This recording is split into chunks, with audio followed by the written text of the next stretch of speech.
Around the time I had started researching for the extreme culture shock video I made, I was scrolling through Instagram and had seen a weird ad that caught me off guard. It was a powdered energy drink that was being advertised to teachers, which was pretty strange to me because I could never really imagine them drinking an energy drink and always had pictured them with their cups of coffee. I've seen quite the number of energy drink ads as I scrolled through Instagram and TikTok before them, but this one stuck out the most. It had me realize how many different energy drink ads I've actually seen and how I've been seeing more of them in the wild on the rare occasions that I go outside. And as someone who sadly drinks energy drinks, mostly G Fuel and Gorilla Mine, because someone gifted me 4 whole tubs and I bought myself 4 cases, it made me wonder why I've been seeing them everywhere nowadays. It feels like 10 years ago, all you would have ever seen was Monster, Red Bull, and Rockstar, and it would all usually be lumped together in 1 or 2 fridges. But now, there's so many more options and usually take up a small portion of each of the fridges by the cash registers. And at convenience stores, they typically fill up 2 or even 4 of those large fridges. Sometimes one will be filled with just Monster and Red Bull. So that leads me to this video. I've set out to figure out why exactly energy drinks are everywhere now. I'm honestly a bit lazy, so I've only found 3 reasons, but they do seem to be convincing enough to mention. But before we get into the main 3, let's look at a little quick reason, which sounds dumb and is pretty obvious, but energy drinks are simply taking up more space. In 2023, Goldman Sachs surveyed approximately 37,000 convenience store retailers in their Beverage Bites survey, and it was found that 21% of the retailers were expected to make more space for beverages, and out of all the types, energy drinks were expected to gain the most space. 87% were expected to be making more space for Celsius, which is pretty obvious now because these things are everywhere nowadays. More on that later. There are also mentioned how more space is being made for Monster and C4, but no specifics are given, and less space is being made for Red Bull due to its price continuing to increase. The survey also claimed that the same thing could happen with Monster since it's having a similar trend. Sticking to the topic of convenience stores, the chart from Statista, dollar sales share of packaged drinks in convenience stores in the United States in 2022, illustrates that energy drinks and alternative drinks took up approximately 31% of those sales. It doesn't say how much of that 31% is energy drinks and how much is alternative drinks, but it seems pretty safe to say that they sell pretty well. And I know it might not seem like it, but a good chunk of people drink energy drinks. It's said that 1 in 3 Americans drink them regularly, but that term simply means that they drink them on a routine, which could range from one a day to one a week.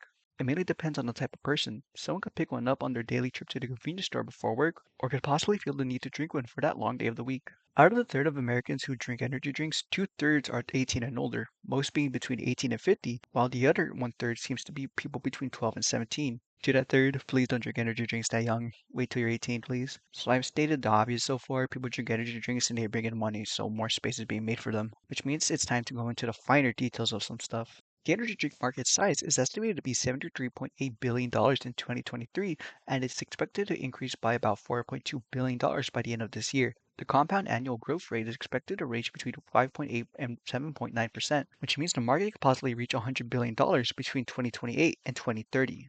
So the market just keeps making money, money that some of these larger beverage companies want to get their hands on. In August 2022, PepsiCo invested $550 million into Celsius in order to acquire 8.5% of the company's stake and to distribute their products. This is why they're seen it everywhere nowadays. Where there is Pepsi, there's probably also Celsius, and Rockstar as well because PepsiCo acquired the company for $3.85 billion back in March 2020. This investment did end up paying off because these two brands were the third and fifth best-selling energy drinks in 2023, with Celsius making $1.1 billion and Rockstar making $720 million. For those curious, PepsiCo would make $93.5 million if we assume they're taking from the $1.1 billion. In December 2022, Keurig Dr Pepper invested $863 million into the performance company Nutrabolt in order to acquire 30% of the company's stake and to help distribute their products. For those of you who don't know, Nutrabolt owns Xtend, Cellucor, and most importantly, C4 Energy, which seem to have made $400 million in 2023. As I write this, Keurig Dr Pepper seems to be making another investment in energy drinks and contains plans to acquire the entire company,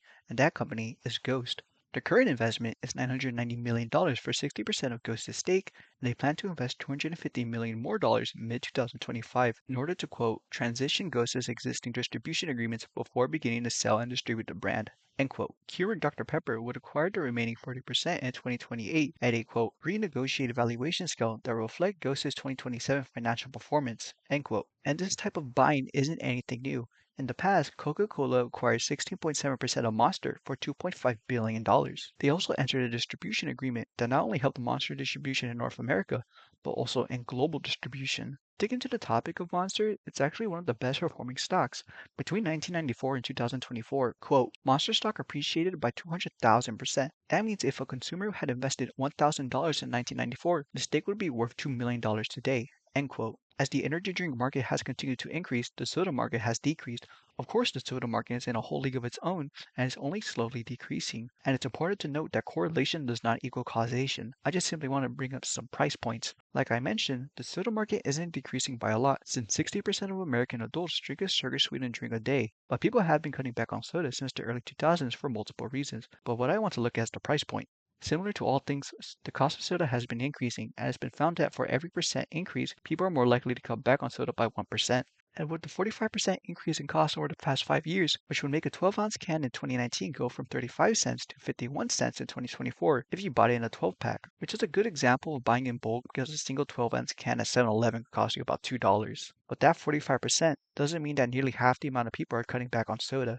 I'm not an expert, but what I think it means is that people are more 50-50 on whether they'll drink a can of soda for that day. Of course, soda is a lot cheaper than your typical energy drink. I looked at 25 different energy and caffeinated drinks for this video, 9 bigger ones and 16 smaller and newer ones. The average price for a 16-ounce can if you bought it in a 12-pack would be $2.65. If you bought them online with shipping, that could sometimes be up to $10. You can get a can that costs $3.48.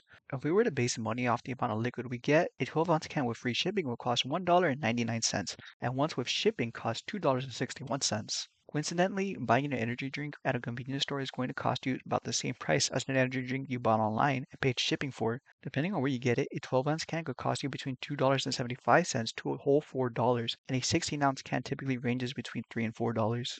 16-ounce bottles of soda would cost you 68 cents if you bought them in a 6-pack, and the 20-ounce individual bottles cost you about $2.70 at your local 7-Eleven. If we were to base the price off the amount of liquid we get again, a 16-ounce would be about $2.16. So canned energy drinks cost you about 5 times more than soda if you buy them in bulk, and maybe $1 or 2 more if you buy the products individually. But energy drinks can be cheaper if you buy them in a powdered form. Looking at 7 different gamer energy drinks, since they typically are in powdered form, a 16-ounce serving averages to a cost of $1.30, $1.63 if we account for $10 shipping. If we took Ghost out of the equation since it skews the average by a lot with its $3 16-ounce servings, the average cost would be $1.03 without shipping and $1.28 with shipping. But your average person isn't going to buy a tub of a powdered gamer energy drink. They're more likely going to buy a case before that. But if anything, this shows that people are willing to pay the extra price. This day is pretty important for this video, but in 2020 during the pandemic, energy drink sales actually had gone up by 9.2%, and people were actually buying cases instead of individual cans, which is most likely because nowhere was open, so you couldn't just go out and get one.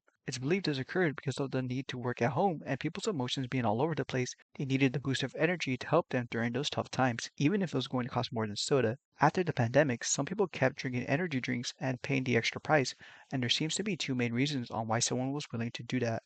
Ever since the pandemic, more people have started to become more health conscious. CVS surveyed 1,400 people and found that 77% of them claimed that the pandemic had caused them to pay more attention to their health, and needing to stay at home during the pandemic helped half of them meet their health goals. Since people couldn't eat out during the pandemic, customers were seen buying more ingredients, healthier options, and diversifying what's in their cart. They also became more conscious of what was in their food products and started looking at the nutrition facts panel and for transparent labeling. In a survey ran by the Food Industry Association in 2023, out of the 1,018 U.S. shoppers they surveyed, 46% look for more information about the item when they're at the point of purchasing it, and 32% look for more information well before buying the item. That's over 70% of shoppers who care about what's in their food products. They also found that people are more willing to switch the product they buy if the other company is more transparent. A key component of eating healthy also includes monitoring your sugar intake. Niles Geder-Wunsch, a research expert who covers food trends in English-speaking parts of the world, surveyed 3,000 Americans and found that 66% of adults were looking to limit their sugar intake, while 11% were trying to avoid it altogether. And the other 23% didn't really care, I guess. And just for that one friend who I hope is watching this, there does seem to be an increase in people going to the gym. According to CNN, in 2021, the number of gym memberships increased by 3.6% as compared to pre-pandemic numbers, and in 2022 on the fitness app ClassPace, quote, there was a 94% increase in the strength training classes from the year prior, end quote. And just for that friend again, there seems to be a decrease in cardio and increase in physical training. Yay! All 9 of the bigger brands that I looked at had 0 grams of sugar and ranged between 0 and 10 calories. If you're curious on how an energy drink has 0 calories, any food or beverage product that has a serving that's under 5 calories can legally put at 0. Luckily, a serving is a whole can, which means the range is more like parentheses 0, comma 10 bracket. You math people will understand. All 25 drinks didn't have a long ingredients list, and despite it looking like they do, most are simply repeating what they stated on their nutrition facts panel. Some even repeat some of their ingredients a third time, typically on the side of the can, which leads us to transparency. This small segment helps customers understand what special ingredients are in their drinks and the specific amounts. There's also some claims they may make that could help with understanding what these ingredients do. More on that later. These 9 brands contain blends of special ingredients that make them stand out from one another, but some of them don't say how much of those ingredients are added, which isn't transparent behavior. On the actual ingredients list, all say what comes from where, such as the source of the vitamins and caffeine. But Nerd Focus, Gorilla Mind, and Accelerate don't state what's the preservatives, and Accelerate goes as far as to say that it isn't the citric acid. And out of all 25 drinks I looked at, Nerd Focus was the only one that used artificial coloring, which is something some people try to avoid because of the potential effects it could have on your body. The smaller and newer brands I looked at followed similar trends as the bigger ones, but there were some differences. Just to say it now, 3 of these are caffeinated drinks and not energy drinks, but some possibly reach energy drink levels of caffeine. 6 of the 16 smaller brands contain sugar, with one of them being a caffeinated product. Out of the 6, Happy Pop was the only one that didn't contain added sugar. All 16 drinks did a good job on stating the source of the ingredients or the whole ingredient's name, but 15 of them don't state the preservative, even though it's most likely the citric acid. But strangely, Key doesn't contain this ingredient. Only one stated what its preservative was, and that was AI Energy,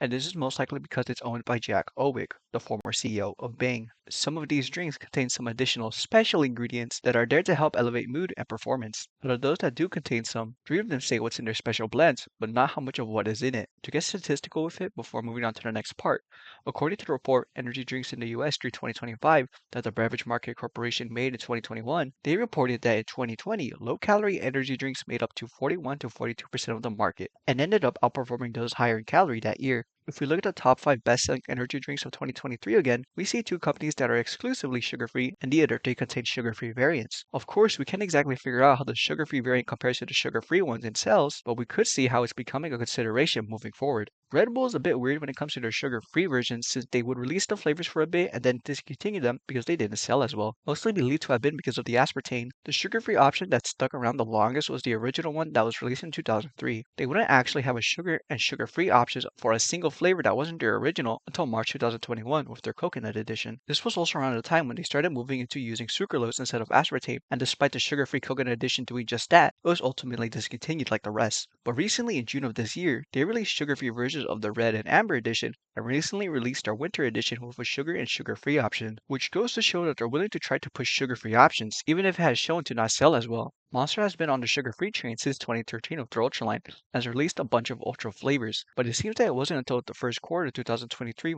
when Monster released a sugar-free option of their original green flavor, which has always been their best seller. If we look at their current 7 best sellers, we can see 3 of them are sugar-free and 1 is a low sugar option. Surprisingly, their original Monster isn't there. The sugar-free counterpart is. It seems that Rockstar released a sugar-free option as well around the same time Monster did in 2013. They actually had a low sugar option with their recovery line that was released earlier in 2010. But recently at the beginning of 2023, Rockstar had released their Focus line, which is a sugar-free option with ingredients that obviously help with your focus. This just goes to show that sugar-free options have been around for a bit, but recently have been gaining enough traction to get the bigger brands involved. Could these newer and growing brands that are mostly sugar-free have any effect on this? Possibly. If anything, the Rockstar Focus line helps prove this because they contain a blend of special ingredients, which has been a trend of energy drinks recently. And besides transparency and absence of sugar, customers have become more attracted to energy drinks because of what these special ingredients I keep referring to have to bring. Energy drinks fall under a category called functional beverages. These drinks contain bioactive compounds that could give beneficial effects that could be mental or physical and go beyond nutritional needs. These are our special ingredients. The bioactive compounds range from things such as vitamins, nootropics, prebiotics, proteins, and caffeine, which explains why the typical ones you may see in your local supermarket may be protein drinks, meal replacement drinks,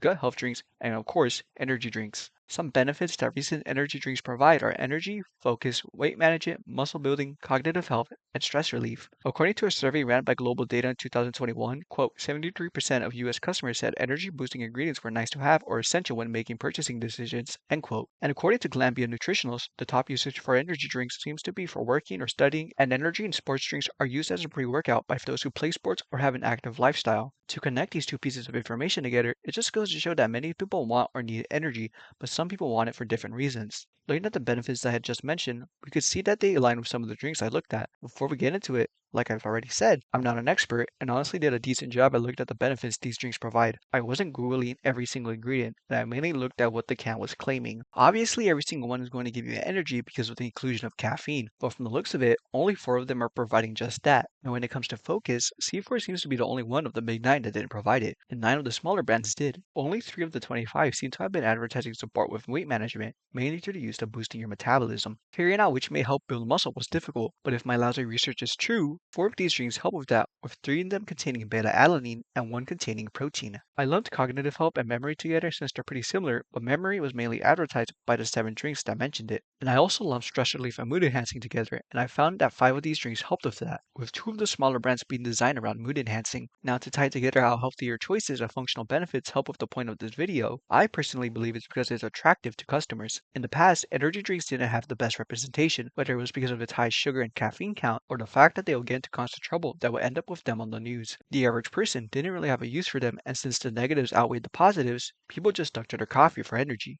But with some of the newer drinks on the block, it makes energy drinks more appealing and more likely to be picked up by someone. With those newer brands being a healthier alternative, it makes someone more likely to try one because of the low calorie count and the absence of sugar. The larger brands having you drink 160 to 220 calories and consuming up to 100% of your daily sugar in just a 16-ounce can may seem like more of a commitment than just a taste. With the addition of benefits these new drinks provide you, it lets customers know that they're going to get more from the purchase than just energy. And with different energy drinks providing different benefits, they're able to reach different kinds of customers who are looking for specific assets to their drinks, which literally makes it so they fill up more shelf space as more and more of these are released in stores. All of this makes things pretty convenient because most of the things you'll need to help you get through your day are all in a 12 to 16-ounce can. And with most of these newer drinks being in most grocery and convenience stores nowadays, you'll be able to get what you need when you want it and don't need to worry about committing to a whole case or tub if you're using a powder. And if you're someone like me who has trouble swallowing pills, it makes it pretty easy to get the benefits you want without needing to swallow a capsule of some kind. Plus, it's tastier than your average pill. Now it's time to get into the main reason why I believe energy drinks are starting to pop up everywhere, and not just in stores, but also online.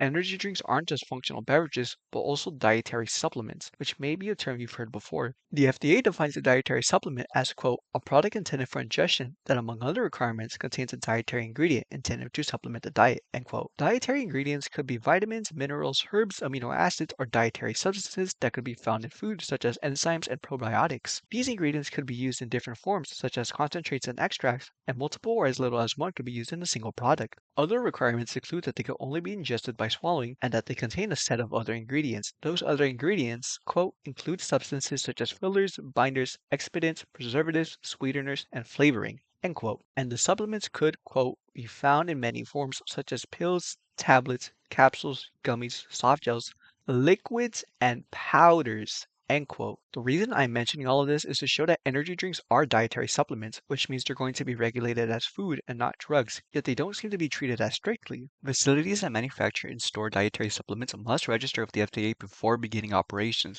and they must follow good manufacturing practices. But things get a bit weird when you realize that the, quote, FDA does not have the authority to approve dietary supplements before they are marketed, end quote. And despite having them register, the FDA doesn't seem to inspect facilities until after the product has already been sold. This puts most of the responsibility on the company instead of the FDA, but if something negative happens to a customer who took the product, the FDA could get involved and work with the company so the product meets the regulations or simply take it out of the market. Looking at the 9 bigger energy drinks we looked at, we can see that 7 of them are made by already existing supplement companies, as well with one of the smaller brands with eBoosted Superfuel. 3 of these 8 do say or mention how their facilities are FDA approved, and it's probably safe to assume that the others are as well because of how long they've been around. Something strange about some of these companies and their energy drinks is that they aren't exactly placed next to some of their other products. For Rice Fuel, you have to search for the energy drink on the website search bar and they don't seem to be listed under supplements. And for Ghost and C4, their energy drinks and supplements are on different websites, since C4 is considered a brand Nutribullet owned and Ghost Energy is under the LLC company Ghost Beverages. The reason I believe this is occurring is because these energy drinks contain a nutrition facts panel. For those of you who don't know,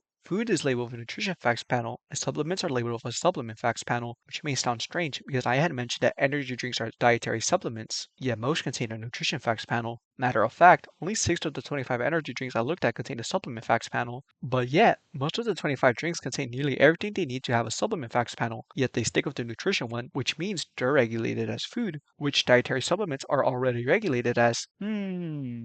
Something else I'd like to touch upon real quick is what we see in marketing and on the can. Nowadays, marketing is done on social media and via companies' websites. I honestly have no idea if these companies I looked at run ads on television. But when we compare energy drink ads to soda ads, things become a bit interesting. Soda ads could range from live action to animation. We typically see the soda being poured, the liquid being the main focus, someone drinking the soda, and some other things that could be occurring like a family's Christmas party. And the voiceover typically mentions taste and refreshment. Energy drink ads are pretty similar, but they might be doing more physical activities than soda ads. Sometimes the drink isn't even the main focus, and it's simply on the side and gets its spotlight moment at the end of the ad. If we look more carefully at the ad, you notice that it isn't doing certain things done in a soda ad. The liquid is hardly shown at times, and it isn't poured into a glass or even poured in general. And the voiceover doesn't talk about the taste and refreshment aspects of the ad, but rather the benefits you're going to receive from them. If we look at what's said directly on the can, we see a similar pattern. Soda cans may say original taste or something along those lines, while energy drinks have something else to say. The only thing these two cans have in common is the mention of flavor. Energy drinks contain structure/function claims, which are claims that support or maintain the structure or function of the human body. Both food and dietary supplements could make this type of claim, but what the claim says is pretty different between the two. Quote, structure/function claims from conventional foods focuses on effects derived from nutritive value. All structure/function claims from dietary supplements may focus on non-nutritive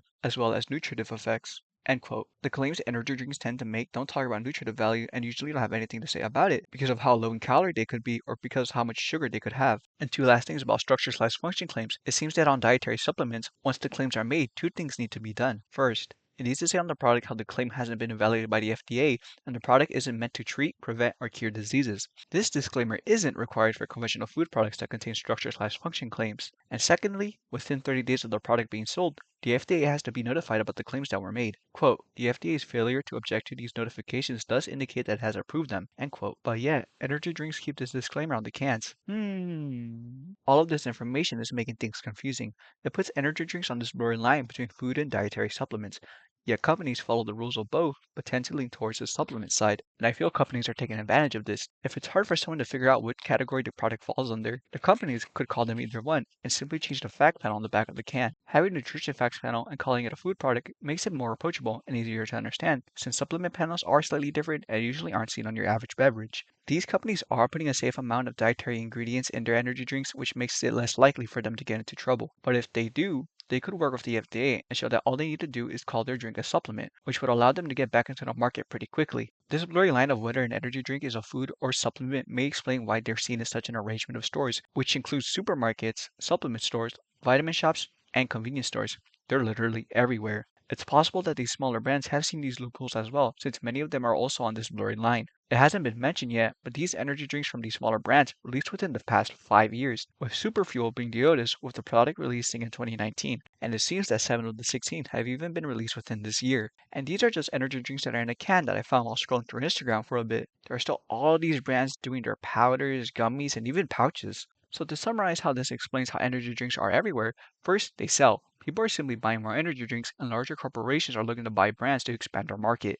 Second, they contain what people want. Healthier options and benefits besides energy make people more likely to buy them. And three, there's a blurry line that gives them quite a bit of wiggle room, which allows them to be easy to sell and easy to fix if any mistakes are made. So if you see a smaller brand as you scroll through your feed or see a random energy drink you've never seen pop up on a store shelf, you now know why they're possibly there. And that's just a theory of food. That's not how I end my videos. But all in all, if you liked this video, make sure you like and subscribe for more inconsistent topics and upload dates. And that's about it. Okay, bye now.